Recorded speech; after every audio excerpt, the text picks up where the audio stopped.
restons au Mali pour parler à présent de ce retrait de Bamako du G5 Sahel et les motifs justement évoqués par les autorités maliennes, perte d'autonomie, instrumentalisation, mais également dysfonctionnement grave de ces organes. Quelle est votre grille de lecture, Maître Janvier Momo? Alors, madame, je voudrais faire un petit parallèle avant de répondre clairement à votre question.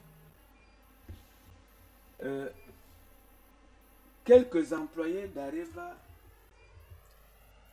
ont fait l'objet des enlèvements. Mais attention, derrière ces enlèvements se trouvait une escroquerie internationale, tant du trésor public français que du trésor public nigérien.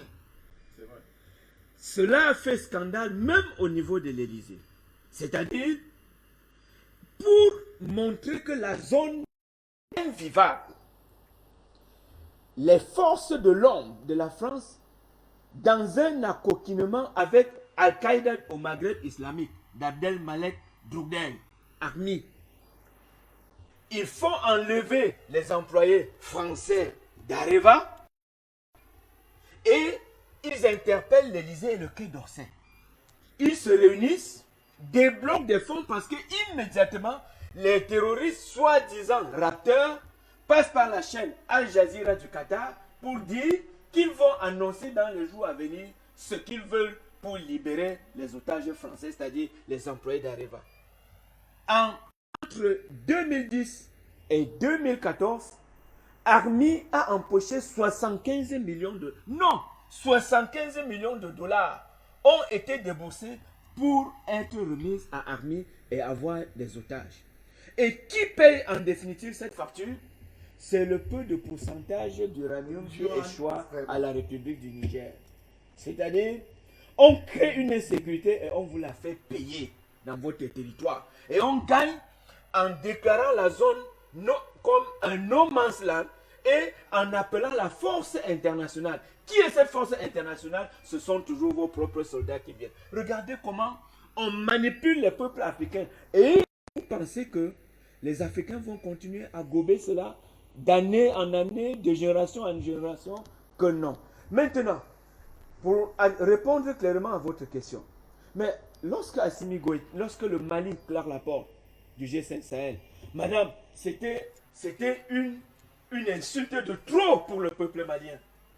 À l'issue du sommet d'Njamena, il était question que la prochaine réunion du G5 Sahel, c'était à Bamako, en République du Mali.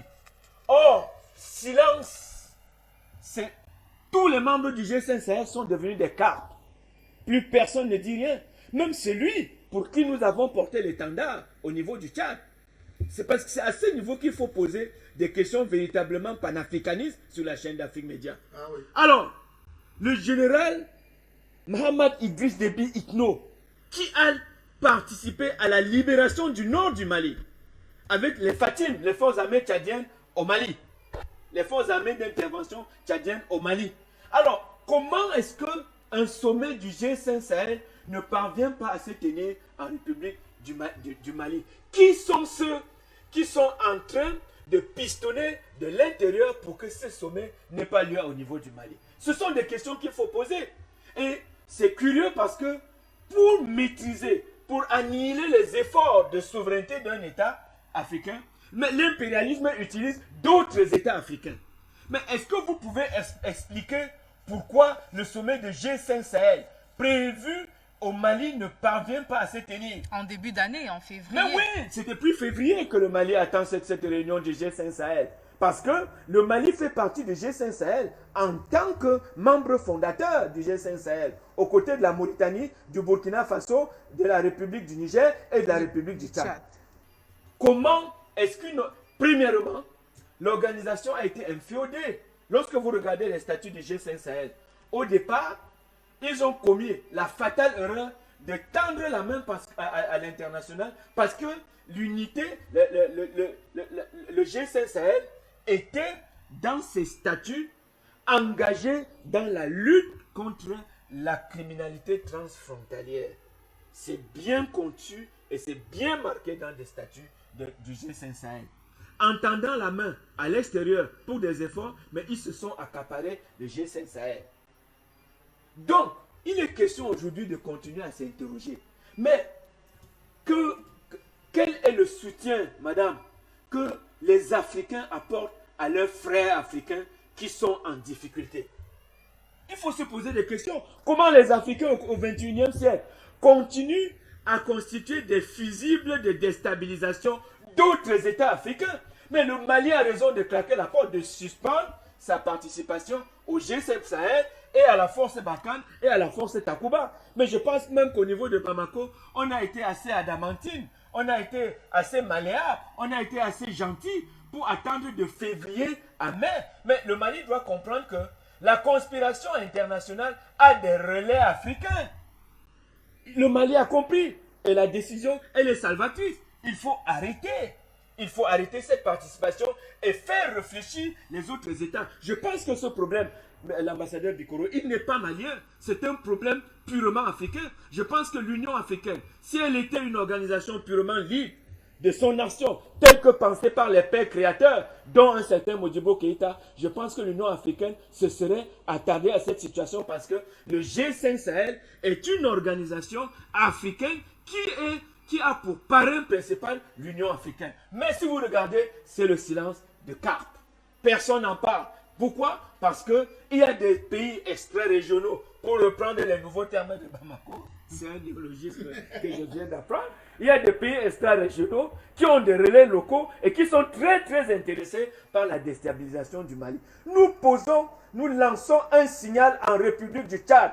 Le Tchad que nous avons connu, le Tchad du maréchal du Tchad, Idriss Déby Itno. Mais ce Tchad ne doit pas constituer un obstacle pour la lutte, pour la libération, pour la souveraineté, pour la liberté totale d'un État que le Mali a engagé. Je pense que c'est une trahison au niveau africain. Il faut le dire sur le plateau d'Afrique Média. Et que les autorités de N'Djamena commencent à réfléchir et à prendre des dispositions. D'ailleurs, j'ai vu une marche l'autre jour où les populations sont sorties en masse pour s'inquiéter de la présence par milliers de soldats français au niveau de la République du Tchad. Ces marches, les pancartes indiquent que de nouvelles bases seraient en création au niveau de la République du Tchad, alors que le maréchal du Tchad avait dit à Mondo Vision que même ces bases militaires qui sont au Tchad doivent foutre le camp.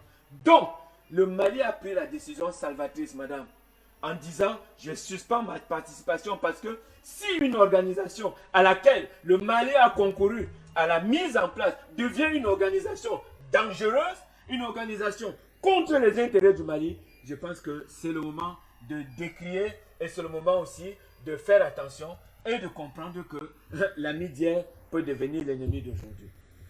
Alors, Tafeu François Bikoro, selon l'ancien ministre de la Défense du Niger, Kala Moutari, ce départ de Bamako signifie une perte de ressources financières, mais également techniques, car le Mali renonce ainsi à tout l'appui financier et technique qui s'inscrit dans le cadre de la coopération au sein du G5.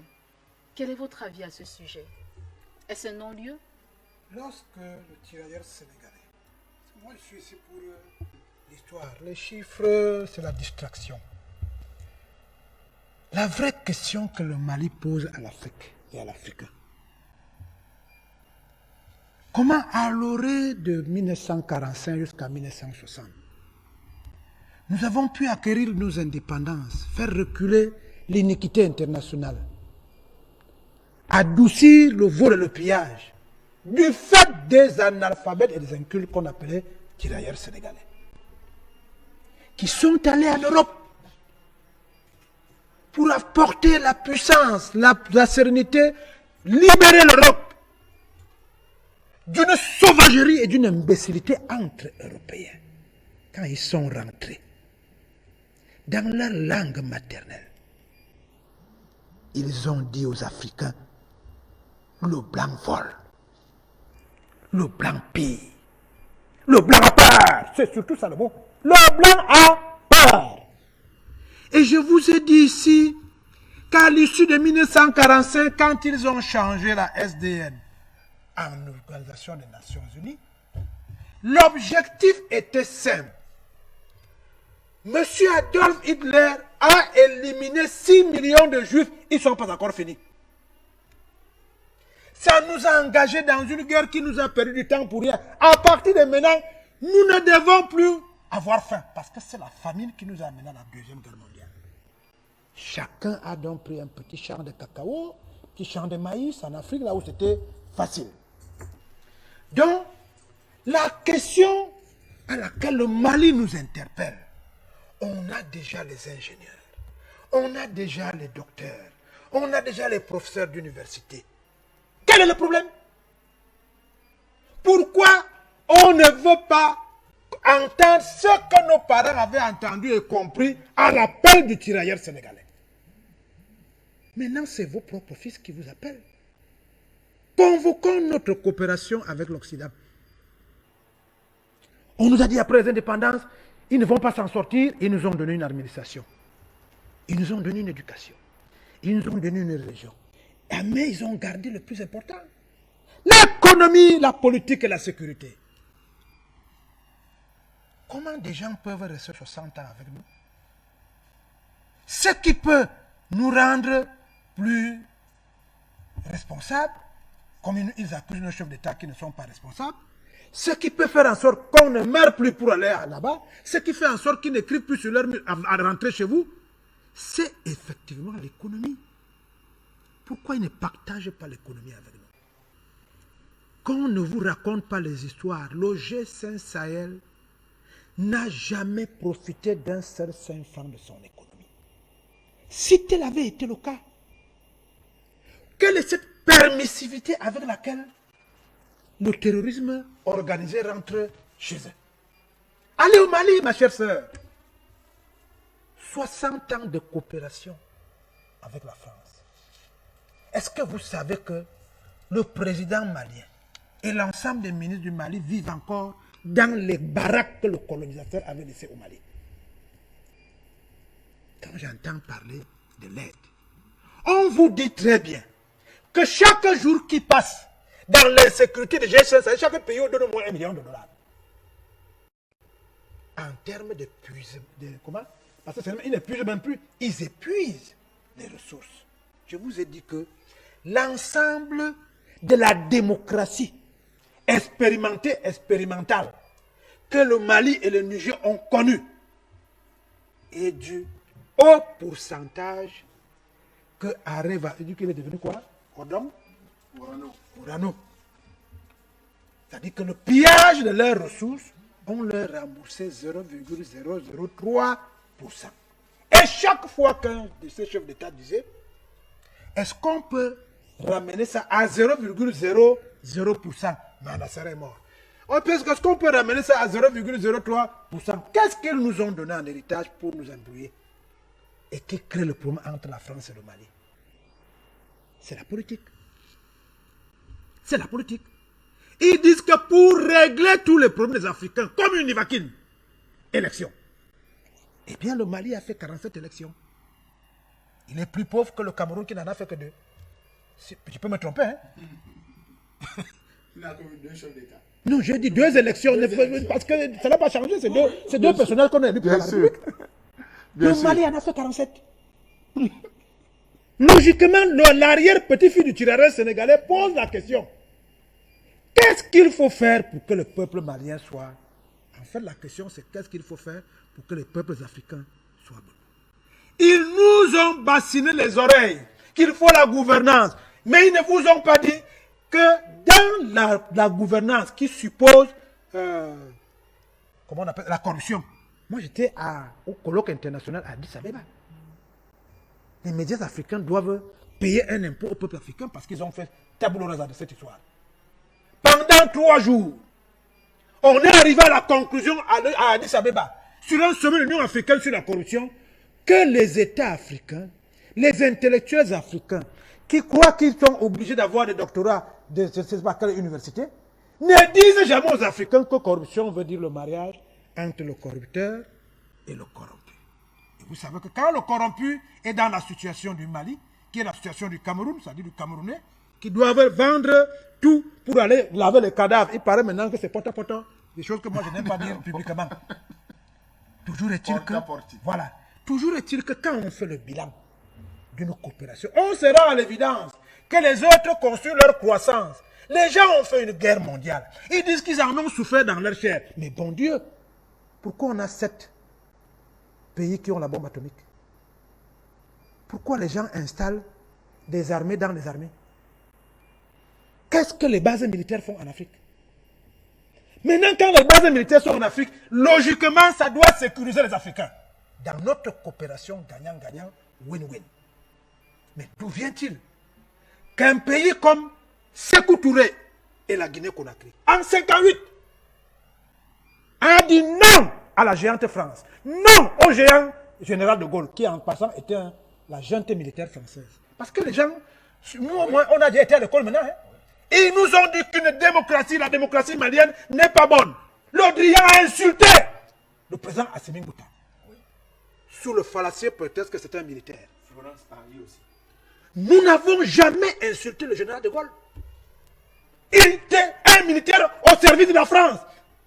Il a tué les chefs d'État, il a pillé l'Afrique au service de la France. Ce qu'Assimi Goïta fait, c'est de travailler au service du Mali. Le problème des Français, c'est pour un seul endroit. C'est qu'ils n'étaient pas prêts. Quand vous voyez le problème du G5 Sahel, est-il différent comme la CEDEAO? Non. Nous sommes en train de convoquer l'état de la fidélité des institutions qui dérivent de l'administration dont nous avons hérité, de l'éducation dont nous avons hérité, de la politique dont nous avons hérité. Le temps est venu pour que on s'assoie, que chacun fasse une halte pour se poser des bonnes questions. Maître, ne nous fais pas entrer dans les combats qui ne sont pas les nôtres. On ne les gagnera jamais. Nous nous sommes jurés que nous ne tomberons plus dans le piège que les Occidentaux nous donnent les critères de convergence. Comment aimer nos chefs d'État? Les critères de divergence, comment ne pas aimer nos chefs d'État? Les Tchadiens ne sont pas avec la France. Nous avons dit ici que quand un président de la République a la chance qu'il a une masse critique populaire qui lui dit « Change, nous sommes derrière toi », il devient un panafricaniste. Les chefs d'État mouraient parce que vous avez vu Sylvanus Olympio, vous avez vu Thomas Sankara, vous avez vu Idriss Déby Itno, vous avez vu le président libyen. On le défonce, apporte des preuves, fait à l'iniquité internationale quand il avance. Il meurt, il ne voit personne. Il ne voit personne derrière lui. La situation de l'Afrique aujourd'hui, c'est que les peuples africains ont commencé à prendre conscience. Laissons les chefs d'État à partir de maintenant. Je le convoque. Assimi Goïta est fort parce que les jeunes gens dont tu as bassiné les oreilles pendant 15 ans en leur disant prenez votre destin, ils ont déjà pris leur destin.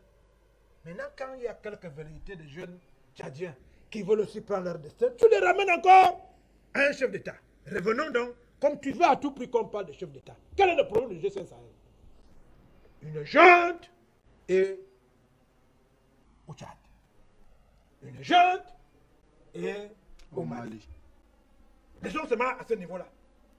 Il paraît que quand on est une junte, je veux chercher ça dans ma langue, je n'ai pas eu le temps, parce qu'on ne m'avait pas dit qu'on parlait dans les jeunes. Il paraît que quand on est une junte, parce qu'on refuse de prononcer le mot militaire. Parce que si on prononce le mot militaire, on fracasse tous les mensonges enseignés à nos enfants et à nos parents. On nous a dit qu'un fils ne doit pas remplacer un père, ce n'est pas la démocratie. Monsieur Bush a remplacé Monsieur Bush. Et il paraît que là où ça a eu lieu, c'était un pays, la grande démocratie au monde. Ils ont même permis l'outrecuidance. Un chef d'État passe 8 ans sur un lit avec sa femme. Lui-même dit, je ne veux plus faire avec ma femme, je préfère faire l'amour avec ma secrétaire au bureau.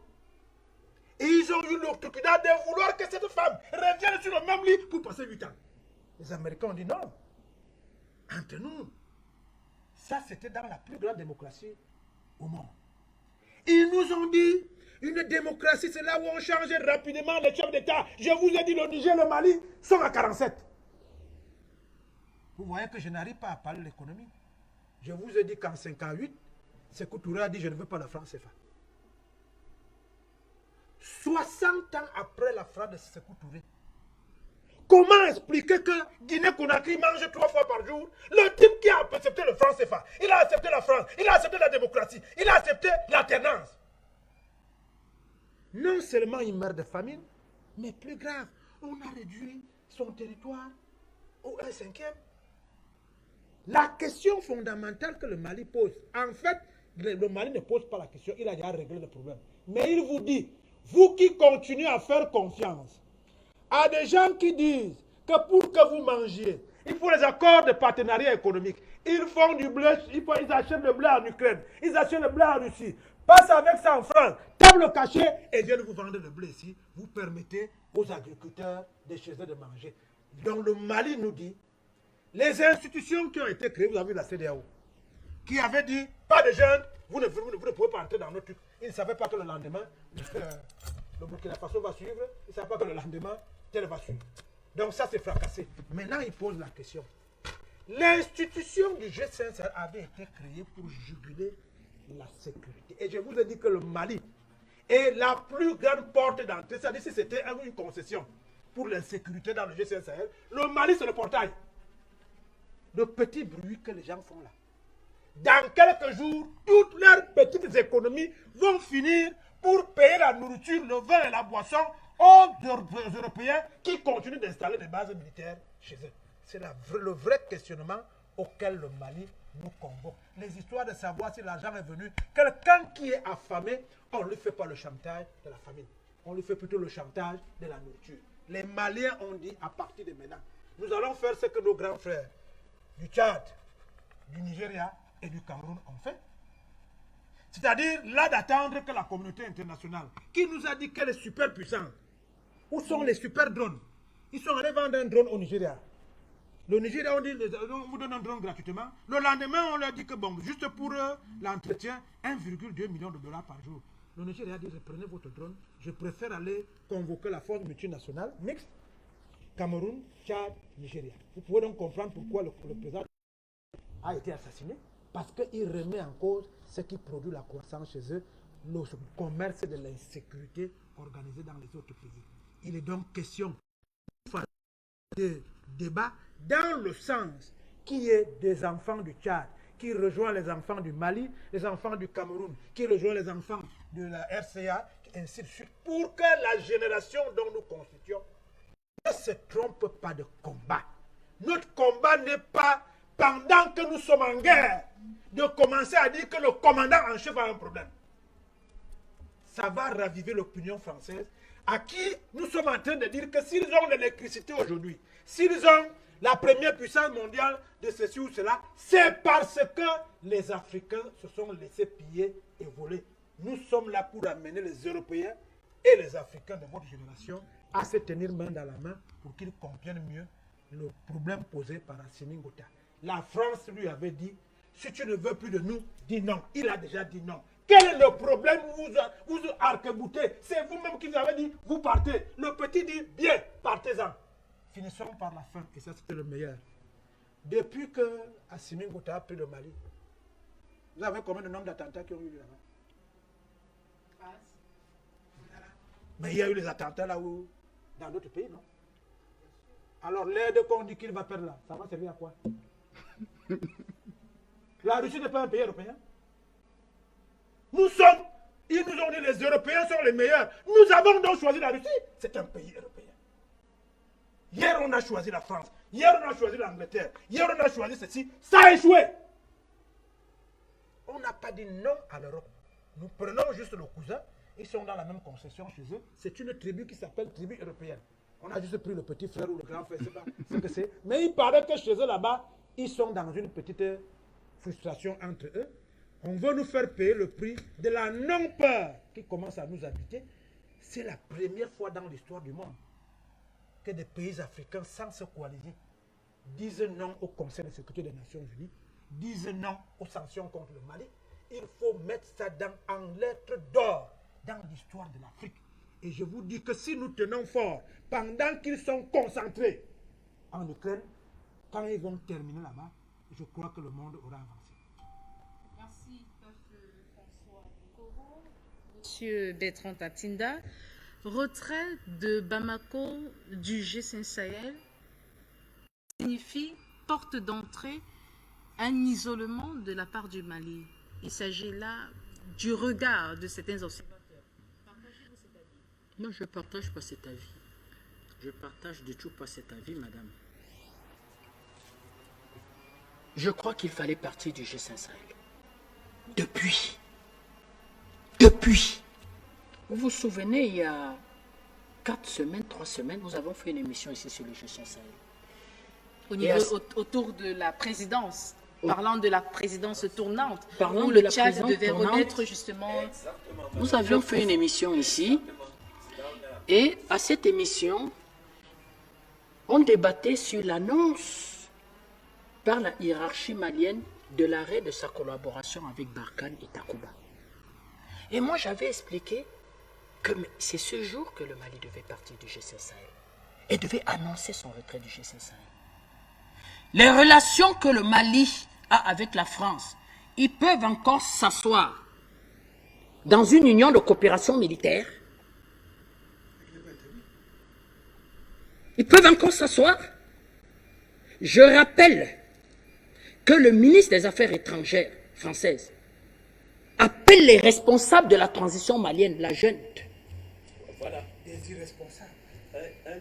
des injures à longueur. C'est-à-dire, c'est la junte illégitime, coup d'État dans coup d'État, ils valent rien du tout. La France, pas son chef d'État et pas son ministre des Affaires étrangères.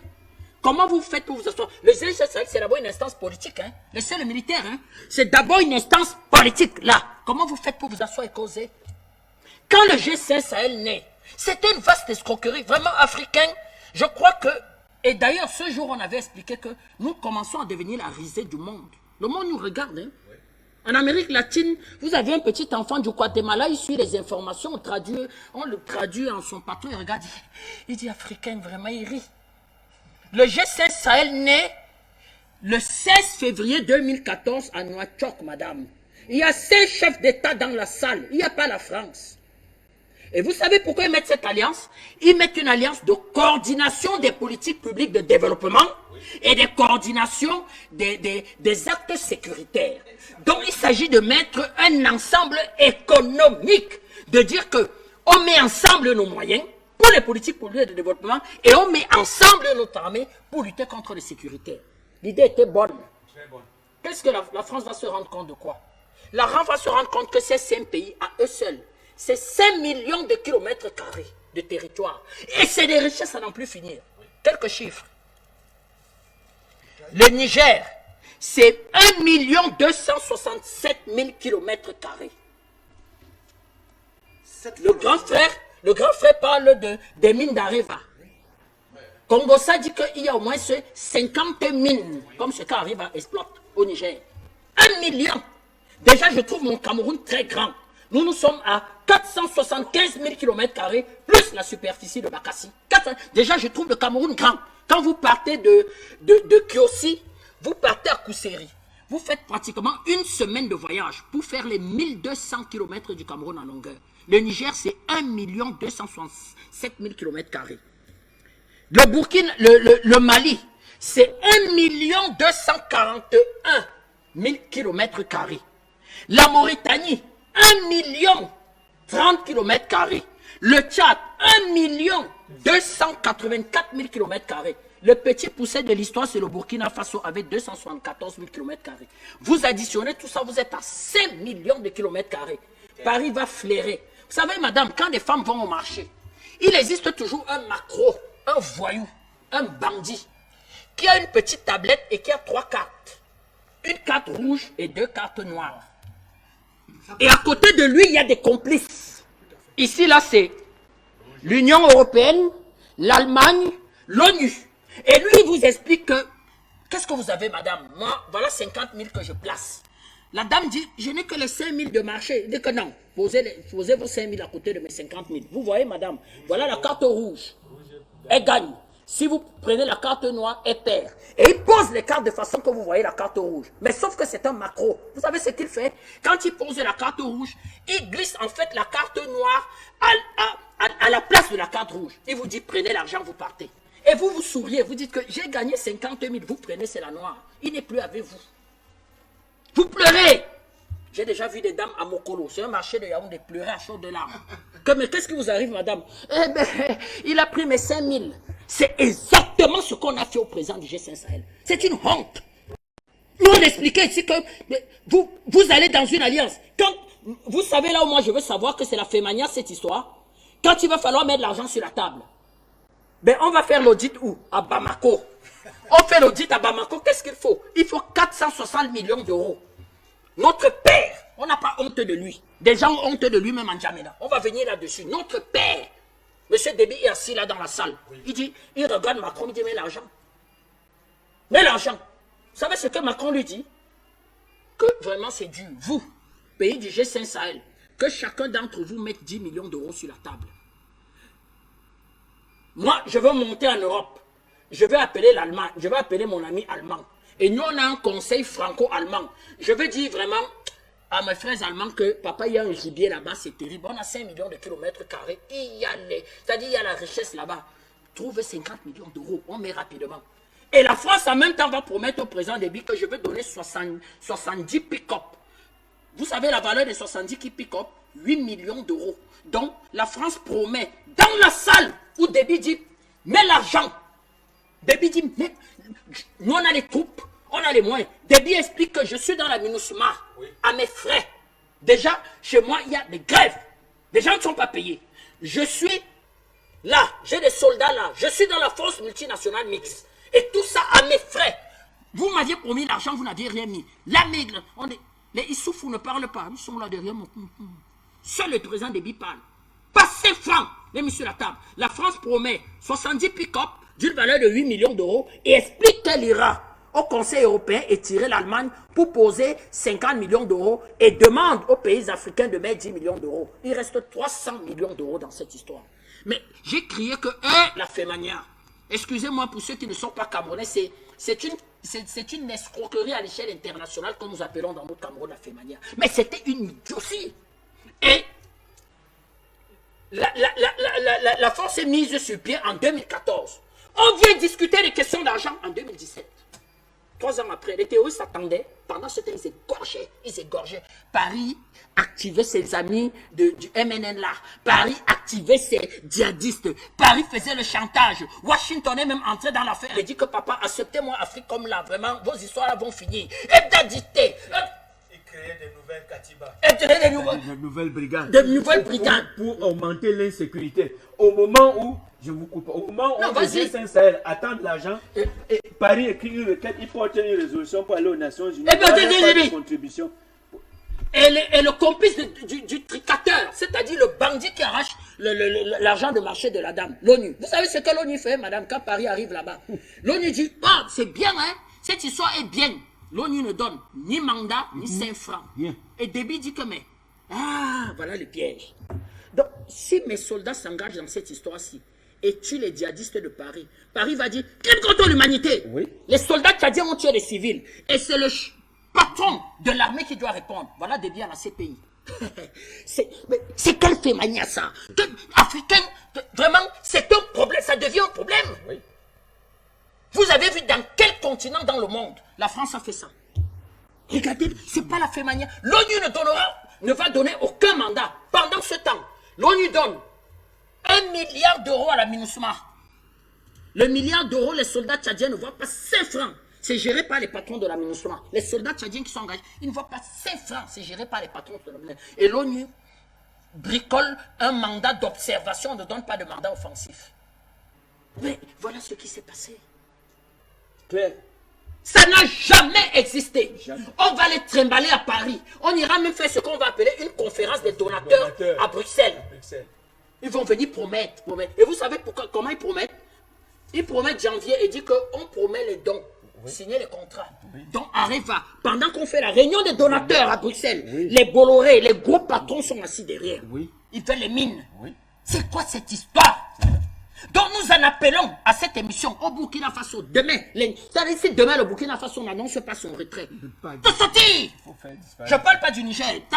C'est-à-dire les histoires de Paris et ses paillassons ne nous intéressent pas. Le Burkina Faso, la Mauritanie, qui a un caractère, qui a un comportement patriote, en mettant son port au service de Mali, de sortir et de bâtir ce que moi j'ai appelé le G5+1, constitué de la Guinée, le Mali, la Mauritanie, le Burkina Faso et l'Algérie, plus le 1, la Russie.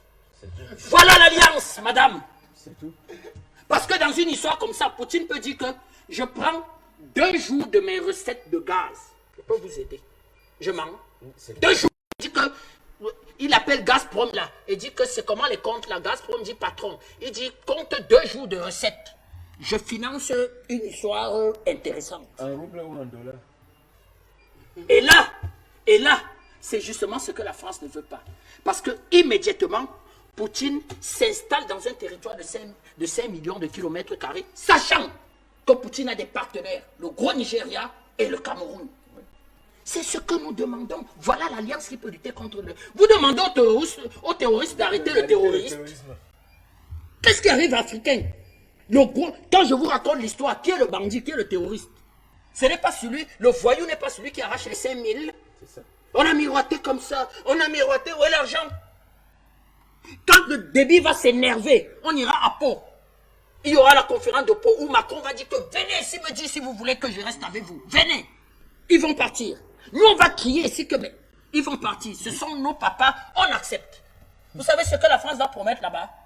Je vous ajoute dans cette histoire 200 légionnaires. C'est-à-dire renforcer sa position militaire. Et va les humilier en disant que pour garantir un soutien dans la durée à votre affaire-ci, c'est à vous de convaincre. C'est à vos armées de bien se comporter et d'avoir un comportement qui ne viole pas les droits de l'homme. Voici ce que la France dira. On attend l'argent. Regardez ce que le FEMAN dit. Droits de l'homme. C'est-à-dire question de dire à la dame, j'ai pris vos 5000 madame. Rentrez tout simplement, vous dites à votre mari que l'argent a glissé dans votre poche et c'est perdu. Et c'est perdu. Donc, par respect pour vous madame, je ne sais plus si moi, Tatinda, je parlerai du G5 Sahel. C'est une forfaiture. C'est un banditisme, c'est un brigandage. Voilà l'alliance à mettre sur pied. Le Burkina Faso, dès demain, c'est-à-dire que le patron de la transition du Burkina Faso, parce que la sauce à laquelle on est en train que Paris est en train de concocter pour manger M. Goïta, ben, c'est la sauce qu'on concocte pour lui, hein, et pour les autres. Hein. Donc, avec un partenaire comme l'Algérie, dernière des choses, ben, il faut savoir s'il faut lutter contre les terroristes dans le Sahel ou bien dans le Sahara. C'est pas la même chose. C'est pas la même chose. Moi, je propose qu'au-delà de ça, on lutte contre le djihadisme dans le Sahara. Et quels pays peuvent intervenir? Vous avez de nouveaux pays qui peuvent intervenir dans cette histoire. Vous avez un pays comme la Tunisie, le Soudan, l'Égypte. L'Égypte soutient le marshal Haftar et l'Égypte, depuis un certain temps, est grand client sur le plan de l'armement de la Russie. D'ailleurs, pour une fois que je trouvais vraiment que le patriarche Al-Sisi avait quelque chose, c'est de dire à Washington, je ne fais pas appliquer les sanctions, alors que le budget militaire de l'armée égyptienne est constitué par Washington. On parle de 5 milliards de dollars chaque année. Mais il dit, je ne fais pas appliquer les sanctions. Je ne fais pas. La Russie, là, c'est mon ami. Mais profitons donc pour une fois que Al-Sisi n'est pas très fâché. Parce que Al-Sisi, lui, il envoie les chars. Quand vous manifestez, la réponse de Al-Sisi vous dit que regagnez les domiciles. Vous dites non. Il dit au char, tirez. Il n'a pas de cœur. Donc, voilà l'histoire d'un G5 Sahel qui n'a été qu'un banditisme. En 3 semaines, on a levé 40 milliards de dollars pour un clown qui marche avec le caleçon et la guitare. 40 milliards de dollars, madame. Et dans une histoire où on demandait 450 millions d'euros, où le président Déby avait engagé les troupes au Cameroun, dans la force multinationale, avait engagé ses troupes dans la MINUSMA, avait engagé les troupes pour le G5 Sahel, sachant qu'il n'avait pas d'argent. Je chute en vous donnant les budgets de ces pays. Vous savez, quand nous on parle ici des budgets militaires, budget prévisionnel pour 2022 pour le Niger, 2900 milliards. Pour vous dire comment la France s'était rendue compte que dans ma zone franc, c'est des océans de misère, ils ne peuvent pas me résister. Ça veut dire que même si je brandis 8 millions de dollars, ils vont se coucher. Burkina Faso, 2400 milliards, équilibré en recettes et dépenses, prévisionnel 2021. Tchad, 2700 milliards. Donc, quand vous venez en appui pour des pays comme ça, qui doit financer? Sachant que 60% de nos budgets sont affectés au fonctionnement. Et que à peine 40% à l'investissement. Et le reste n'est pas intégralement affecté à l'armée. Parce que vous devez investir, vous devez construire les hôpitaux. Puisqu'on demande à nos chefs d'État où sont les bonnes routes, où sont les autoroutes, où sont. Regardez la fragilité économique. Vous voulez que je vous donne les indicateurs économiques d'un pays comme le Niger? Et on va s'asseoir dans un G5 Sahel, on regarde les messieurs Macron, on regarde... Mais je dis, il faut que l'Afrique cesse ça. Il faut que l'Afrique cesse cette clownerie. Nous n'accepterons plus jamais. Et c'est ça la fierté d'avoir M. Goïta, de dire que je sors dans cette histoire. D'ailleurs, le ministre de la Défense malien s'est rendu au Rwanda. Hey, voilà les alliances. Ouais, Kagame n'est pas notre... Je suis pas une groupie de Kanagame, mais il arrive quand même à déployer des éléments, à avoir un comportement panafricaniste. On a vu avec sérieux les troupes rwandaises en RCA, donc bientôt peut-être des troupes rwandaises qui sont vaillantes sur le combat. Pourquoi ils se rendent pas au Burundi? Pourquoi ils viennent pas au Cameroun? Nous, on peut former, on a des centres d'instruction. Voilà la coopération militaire. Et chasser, faire arrêter le bandit, madame, qui vous brandit la carte rouge et dit que mettez vos 5 000, prenez 50 000. On prend 50 000 quand on a posé 5 000. Qui a misé 5 000 et a pris 50 000, madame? Voilà ce que la France va servir. Madame Ablaoua, quel avenir pour cette organisation régionale après le départ de Bamako? Merci à tous les panélistes. J'ai adoré les développements des uns et des autres. Le G5 Sahel, comme le précédent vient le dire, est une fumisterie dans laquelle la France est nichée pour continuer donc à faire sa manipulation qui consiste à vendre des illusions. Quand j'entends que le président de Bazoum parle des pertes financières pour le Mali, je veux rappeler que au jour d'aujourd'hui, en termes de financement, si quelqu'un a besoin du Mali, c'est la France qui a besoin du Mali. Parce que le Mali est assis quand même sur de l'hydrogène. Et la transition écologique de la France est en route avec Safran qui fabrique des machines à hydrogène pour continuer les innovations dont la France a besoin. La France a besoin les industries de la Chine en France pour pouvoir relancer une industrie et une économie à base de l'hydrogène. Donc, Monsieur Bazoum, pardon, et tous les intellectuels tarés du Mali, pardon, y compris les autres intellectuels tarés de l'Afrique, pardon. Au jour d'aujourd'hui, notre frère Sonko l'a déjà dit, ce n'est pas la France qui est endettée plus de 2 000 milliards de dollars qui viendraient aider ou financer l'Afrique qui 80 millions de dettes pour tous les 14 ou 16 pays englobés. Donc, ce G5 Sahel, c'est comme une relation de copinage qu'à un moment donné, vous faites une tontine et vous n'y tirez rien, vous arrêtez. Donc, chaque personne aujourd'hui, chaque pays dans le G5 a bien vu que depuis 2014, jusqu'à l'année dernière ou en 2022, là, ils n'ont fait que s'endetter en réalité pour donner les ressources de leur pays à la France qui prend des ressources vitales et donne des outils meurtriers. On vous prend votre hydrogène et on vous paye en monnaie de singe ou on vous donne des armes pour que vous allez faire la guerre à qui? Dans ce G5, dès le début de l'histoire de la CEDEAO, j'avais dit ici que le Mali devait sortir de toutes les institutions africaines. Pourquoi? Parce que eux-mêmes, dans leur charte de 91, avaient dit que dorénavant, pour ne pas que les Africains qui se réveillent découvrent la manipulation que les Européens sont encore en manœuvre, on va sous-traiter tous les conflits sur le continent, on va les sous-traiter aux organisations sous-régionales. C'est ce qu'ils ont dit à Dakar en 91.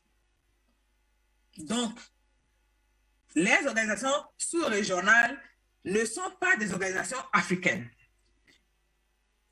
Tout le financement qui est mis dedans, ce n'est pas de l'aide à quoi que ce soit. C'est de l'endettement. C'est la corde de l'endettement qui continue sous des prétextes fallacieux. Donc, si les autres sont intelligents, Assimi Goïta s'en va. Assimi Goïta est en train de protéger son gisement d'hydrogène et de trouver d'autres moyens d'amener la France à une autre forme de coopération qui consiste à la coopération égalitaire. Vous voulez quelque chose chez les gens, achetez, payez aux gens. Arrêtez de vendre des armes de tuerie pour prendre ce dont vous avez besoin pour vivre. Et c'est ces nouvelles négociations que le Mali va imposer doucement. Et si les autres pays sont intelligents, ils vont faire la même chose. Vous ne pouvez pas continuer par vous endetter pour n'avoir aucun résultat. La CEDEAO, il faut la détruire. Déjà en Europe, il y a déjà des gens qui se soulèvent pour dire l'OTAN, il faut la détruire. L'OMC, il faut s'en sortir. Et l'ONU même, les engagements, depuis 75 ans, l'ONU n'a pas respecté ses engagements. Donc, il faut s'en sortir. Alors, on est dans des partenariats où on ne gagne absolument rien et on va continuer à rester dans ces partenariats-là. Non. La nouvelle génération des patriotes africains éveillés qui entrent en politique va doucement créer des institutions avec des partenaires crédibles, des partenaires solvables. On ne peut pas faire du commerce et du crédit avec un partenaire commercial endetté et non solvable. Et la France est insolvable. C'est pour ça qu'elle ne donne que des pick-up, elle ne donne que, comment appelle-t-on, des armes d'occasion qui ne fonctionnent pas et qui ne servent à rien. Donc, vous prenez de la dette, vous attendez une aide et vous finissez vous finissez pendu avec une dette. C'est ça ce que fait le partenariat avec la France. Mais il faut sortir de là. Il faut sortir de là. La France n'a ni ressources. Et aujourd'hui, elle est même en déficit d'idées pour pouvoir préparer le 21e siècle avec des coopérations beaucoup plus égalitaires. L'utilisation de la force brute pour endetter les gens, pour intimider les gens, c'est mort maintenant, c'est fini. Mais s'ils ne veulent pas comprendre ça, c'est pas grave. Il faut sortir du sentimentalisme et vers véritablement la responsabilité. Nous prenons notre responsabilité, nous ferons des partenariats, peut-être que nous ferons des expériences hasardeuses, mais nous grandirons en allant faire autre chose.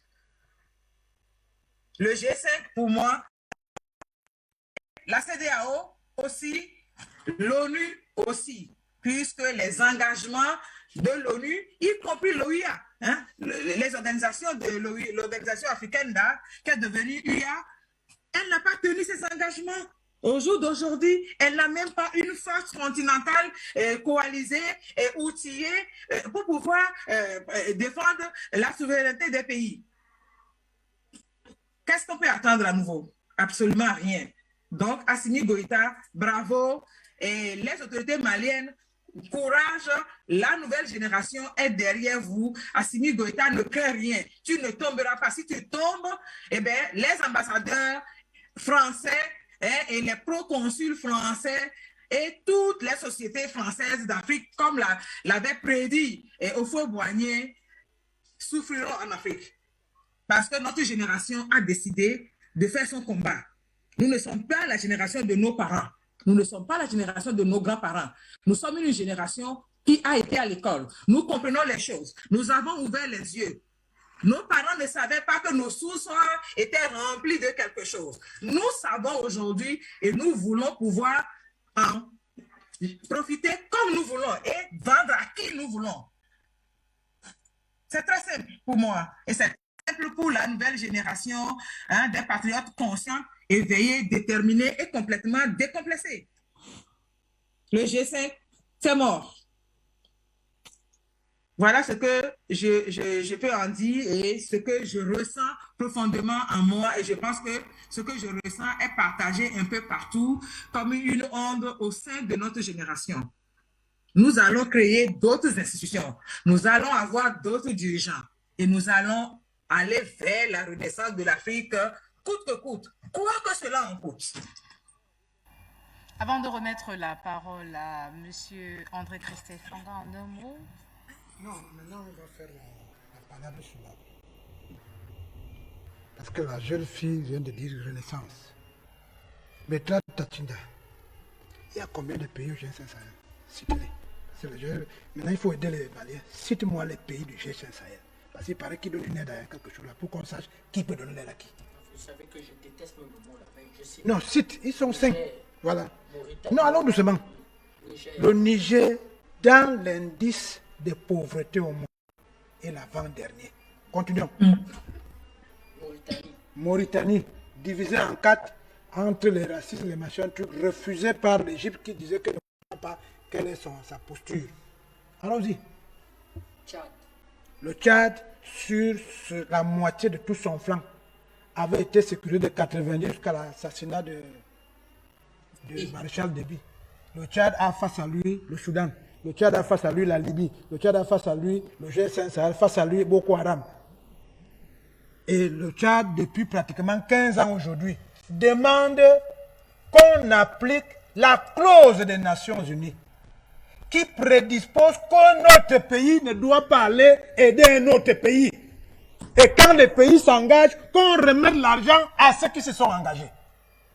Je voudrais bien comprendre pourquoi on est à la BAC. Cite-moi le pays de la BAC. Pourtant, dans votre pays, la BAC. Je veux te dire ce que je te fais. Sinon, on donne un maître qui est un juriste. Parce que quand il avait dit qu'il paraît qu'il y a 6 pays, le président Obiangama avait dit qu'il ne savait pas. Lui, il était le chauffeur de Fakondi. Cameroun, Hein? RCA, Oui. Gabon, Guinée équatoriale, Sao Tomé et Principe, dit-on. Il a échoué. Mais donne le nom des pays d'ABEAC, membre de l'ABEAC. La BAC. Mais il y a le Tchad, Oui, il y a le Cameroun, oui, il y a la République centrafricaine, oui. il y a le Congo, il y a le Gabon, et la Guinée équatoriale. Toi aussi, tu as échoué. Le président a dit qu'il ne comprenait pas. Il y a la France. Aïe, aïe, aïe! Il y a la France, excuse-moi. Voilà le vrai monsieur qui a refusé que le sommet ait lieu à Bamako. Là, je dis à Maître, laisse les chefs d'État là où ils sont. Laisse les chefs d'État là où ils sont. L'affaire des G5 Sahel a commencé avec le franc CFA en Afrique de l'Ouest. On tombe sur le pied de la mise sur pied d'une institution qui dépasse le cas de la France. C'est grand pays africain. Le Nigeria apporte la moitié de l'indice économique. Le Nigeria apporte des conditions parce qu'il a une monnaie. Moi, je ne peux pas entrer dans une affaire où le Naira se retrouve où il y a un village quelque part en Afrique, des pays africains là. Ils ont un village là, c'est Chama. Les chamaliers. Voilà. Le Nigeria a dit que si nous créons une monnaie ouest africaine, puisqu'on dit qu'on ne sait pas se regrouper, moi je ne comprends pas comment ma part de Naira, ma part d'économie va se retrouver dans un de nos pays africains, mais qui se trouve très loin à Chamaillère. Maintenant, qu'est-ce qui s'est passé la nuit? Le matin, les gens sont réveillés avec 2 pays africains qui ont déclaré une monnaie africaine, non? C'est toi l'économiste. Je crois que c'était un pays africain plus un pays africain qu'on appelle extra-régional. Un matin, on a appris que les Koénés, ma fille, laisse Assimi Goïta où il se trouve, expliquons aux Africains ce qui va leur arriver. Ceux qui ont choisi l'esclavage de l'Afrique sont restés dans le même niveau que ceux qui ont refusé l'esclavage de l'Afrique. Ne disons même pas que quelqu'un est plus riche que l'autre. C'est-à-dire, si vous voulez être aussi pauvre, 60 ans avec un voisin qui dit qu'il est venu pour tout vous donner, l'autre est aussi pauvre, mais il n'a pas le voisin qui ment, qui pille, qui vole chez lui. Logiquement, qu'est-ce que vous faites? Maintenant, laissons des histoires. Le pays africain, là, c'est un pays africain. Il a la puissance. Comptons le nombre. Pourquoi on a les Nations Unies? On a Barkhane, on a Barracuda, on a MINUSMA. Mais comment, mon frère? Si c'est les Nations Unies, elles peuvent choisir les soldats, qu'on appelle les soldats onusiens, hein, se retrouver pour régler une fois pour toutes une affaire qui se trouve dans une partie du monde membre d'une organisation des Nations Unies. Donc, logiquement, on aurait dû se retrouver avec une seule force qui s'appelle la force des Nations Unies dans le G5 Sahel. Et que cette force, par le mécanisme de blocage, de déblocage d'argent, parce que ce que tu ne dis pas, c'est que ce grand frère qui nous avait mis dans la communauté économique d'Afrique, mais dont lui-même est le patron, lui, c'est eux qui avaient fait les statuts des Nations Unies en 1945. Et dans ces statuts des Nations Unies, ils ont bien mis. Je vous ai dit que quand quelqu'un a fait une guerre pour la famine, il crée tous les mécanismes pour que plus jamais la famine ne lui arrive. Voilà moi des gens qui créent des champs de plantation. Nous sommes dans les champs de plantation quand les Noirs étaient en Amérique du Sud. Nous sommes dans les champs de plantation. Ils mangent la nourriture que nous transportons, nous amenons à table. Ils mangent les épluchures et ils te demandent à toi de reprendre ces épluchures, faire le truc qui donne les engrais. Pour que tu repartes dans la plantation affamée et refaire encore la même chose. Et pendant que tu pars dire à ton frère qui est à la maison que ce monsieur, quand il va venir, ferme le portail. Nous posons la bonne question aux Africains. On dit que vos chefs d'État ne gouvernent pas. On dit qu'ils sont irresponsables et quoi là? Une histoire à dormir debout. Ils ont dit que vous n'êtes pas démocrate, vous n'êtes pas ceci. Quel est le problème qui empêche le décollage de l'Afrique aujourd'hui? Ma chère sœur, ma chère fille, c'est l'insécurité. C'est l'insécurité. Et pourquoi l'insécurité a un problème? C'est parce que nous, ce n'est pas notre guerre à nous. Je vous ai dit, l'attentat de Sarajevo, c'est une guerre entre arabo-musulmans et judéo-chrétiens.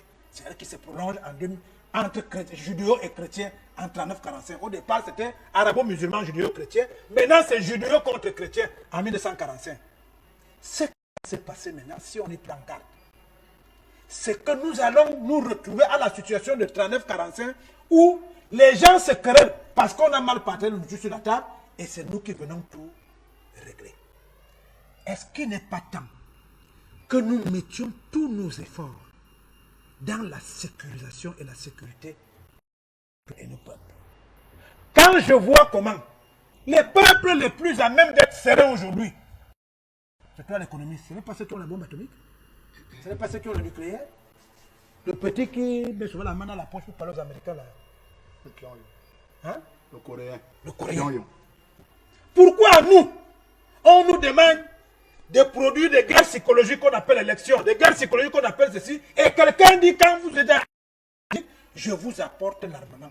La vraie question est celle de savoir, est-ce qu'il n'est pas temps pour que les Africains sachent que le développement est d'abord contingent à la sécurisation des morceaux de territoire qu'ils ont acceptés. Et c'est maintenant, dans ton développement, que je me rends compte que le découpage n'était pas bête.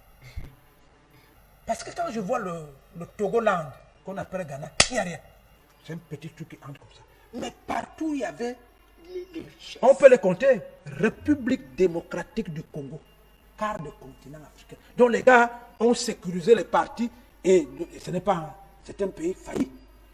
Tu viens de me dire que la Mauritanie, quart de continent. Le Mali, quart de continent. Donc les gars, là où partout il y avait les bonnes richesses, le Tchad, quart de continent, ils ont concentré pour qu'ils restent entre eux pour le faire. Ce dont il s'agit aujourd'hui, je dis encore aux Africains, c'est le froid hivernal de 39-45 qui a fait en sorte que le tirailleur sénégalais vienne nous dire que le blanc pille, le blanc vole. Maintenant, on n'a plus besoin de voyager. Ça se voit à l'œil nu.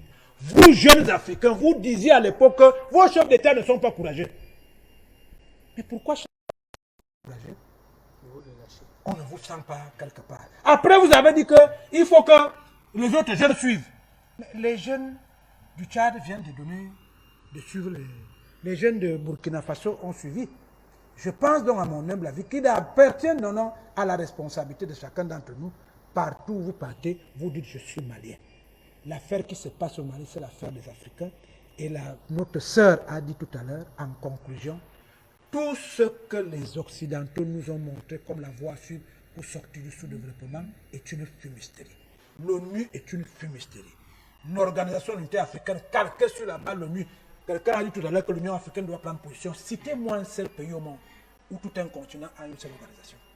Ils ont des petites organisations qui règlent leurs petits problèmes. Nous, ils nous ont embarqués dans une histoire où ils savent qu'en République sud-africaine, c'est les anglo-saxons qui eux-mêmes ne sont pas l'Union européenne. On n'aura jamais un jour où un gars qui est anglo-saxon, un gars qui est francophone, dans votre pays, vous faites une guerre inutile entre vous au nom des anglo-saxons, au nom des francophones. C'est une chose arrangée pour que, à aucun jour, vous ne pouviez vous mettre en une organisation supranationale qu'on appelle Union africaine. Pour le moment, les choses qui marchent, c'est ce que j'ai dit. Nigeria, Cameroun, Tchad, ils ont réglé le problème de Boko Haram. Tel. Le G5 Sahel avait voulu profiter de la sécurisation de son territoire pour amener le développement. Ils avaient oublié que le 6e pays qui se trouve a un problème. Et comme ils veulent trouver les images, M. Hollande, le jour où Armi et tout sont arrivés au Cameroun, qu'est-ce qu'il avait dit? J'ai convoqué les pays d'Afrique centrale, G5 Sahel, pour qu'ils viennent à Paris, pour qu'on combatte quoi? Boko Haram. Et le scénario que tu nous as dit, mettez la main à la pâte, n'a pas pu marcher là-bas. Qu'est-ce que Biya a fait? Il est rentré. Et heureusement que 20 ans après, il avait déjà formé sa propre armée. La Centrafrique est en train de le faire. Je crois que ce qui reste aux États africains, c'est des armées fortes comme c'était à son temps, pour qu'on sécurise bien nos territoires. Je sais qu'Assimi Goïta va mourir. Je vous avais dit que Idriss Déby va mourir, non? Mais est-ce qu'on savait qu'à la mort d'Idriss Déby, les gens vont déchirer le drapeau français? Autant d'Idriss Déby, on ne déchirait pas le drapeau français. Parce que lui nous a enseigné que notre problème, c'est le commerce doux et équitable. Nous demandons seulement à ces gens ce qui nous appartient, qu'ils viennent quand même nous donner. Mais les enfants d'aujourd'hui, j'ai peur que tout ce que nous professons ici, si nous ne... ils vont dépasser même le cadre de notre gourou. Là, il dit, conscientisons-les, ne brûlez plus les drapeaux, faites comme les Maliens ont fait. Est-ce que les Maliens avaient brûlé le drapeau? Mais comment ils ne brûlent pas les drapeaux? Non, qu'ils ne brûlent pas les drapeaux. Je vais expliquer ça au prochain tour parce qu'il n'y a plus assez de temps. C'est une question de stratégie. Parce que les Européens à la peau noire qui sont dans nos bureaux, et ils trouvent tout le détail. C'est dans le détail qu'ils nous tiennent souvent. Les Maliens, chaque 4 semaines, se retrouvent sur la place, cette place quoi là? Ils montrent à la face du monde qu'ils sont derrière leur chef. Ils n'ont pas besoin de casser, de brûler pour donner des changes à ceux qui peuvent s'infiltrer à l'intérieur.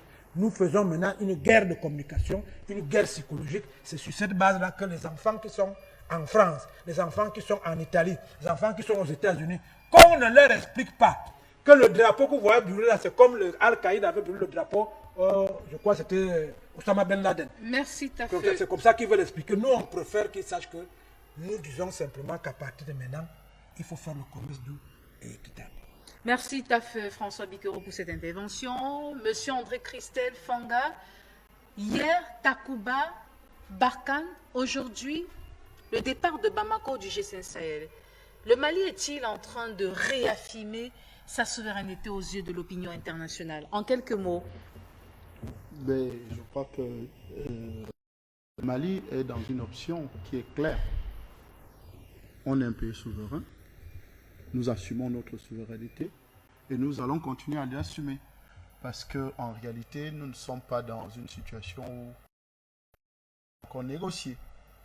Parce que si la France a refusé que le sommet du G5 Sahel se tienne, je dis bien la France, a refusé que le sommet du G5 Sahel se tienne à Bamako, ça veut dire que elle a éliminé le Mali du G5 Sahel, c'est tout. Donc on ne peut plus continuer à négocier. Et vous allez comprendre, à chaque fois, le Mali est resté légaliste et dans le droit. La France est restée dans une posture d'imposture et de déni et de non-respect de sa parole donnée et de ses engagements. Donc, à chaque fois que la France s'est toujours trouvée dans cette posture, elle s'est retrouvée que la balle s'est retournée contre elle-même.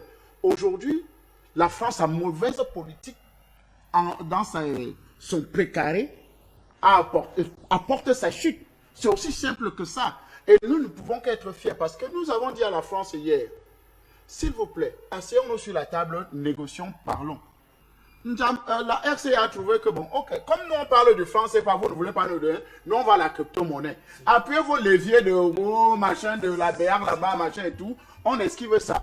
Le Mali dit que, mais vraiment, l'autre affaire, si le terrorisme ne finit pas, asseyons-nous, négocions. Vous dites que non, nous on est très puissants, on a les forces, on a ceci, on peut faire, on peut faire. On est resté, on a attendu, aucun résultat. On dit, bon, ok, allons chercher ailleurs. Donc, la France elle-même l'a prouvé à la face du monde qu'elle est incompétente. Et je voudrais rappeler, Taf l'a dit, Monsieur Le Drian, Monsieur Macron, vous appelez Assimi Goïta la junte. Le général de Gaulle a fait 14 ans. Et il disait, la France c'est moi. Et sans concurrent, sans élection. Donc il a gouverné, c'est un militaire. Et allez aux États-Unis, vous n'allez trouver aucun chef d'État qui n'a pas fait la guerre. Tous sont des anciens de guerre, c'est-à-dire des anciens militaires. Donc vous ne pouvez pas nous dire qu'un militaire ne peut pas gouverner. Donc le militaire, lui, il est hors de la population ou bien hors des êtres humains, alors que chez vous, vous avez fait la même chose. Vous nous dites que non, c'est les royaumes, c'est les dictatures, c'est les ceci. Quand vous avez François Hollande, qui est de Corrèze, à l'époque, il a été chef d'État français. Mitterrand était de Corrèze, même chose. Ségolène Royal, qui était la compagne qui ont 4 enfants avec M. Hollande, a été candidat à l'élection présidentielle. Vous nous dites que non, ça c'est la démocratie. Si ça se passe chez nous en Afrique, c'est la dictature. Voilà ce que le Mali est en train de dire au monde que non. Nous sommes un pays souverain, nous avons nos intellectuels, nous avons le peuple non intellectuel, mais qui savent réfléchir, qui disent que mais non, cette situation, on va continuer à rester dans cette posture-là où la France nous dit on va vous apporter assistance à rien, rien. On va vous financer le G5 Sahel, rien. On va faire ceci, rien. En fait, c'est un menteur. La France, c'est un menteur. Et celui qui ment, vole.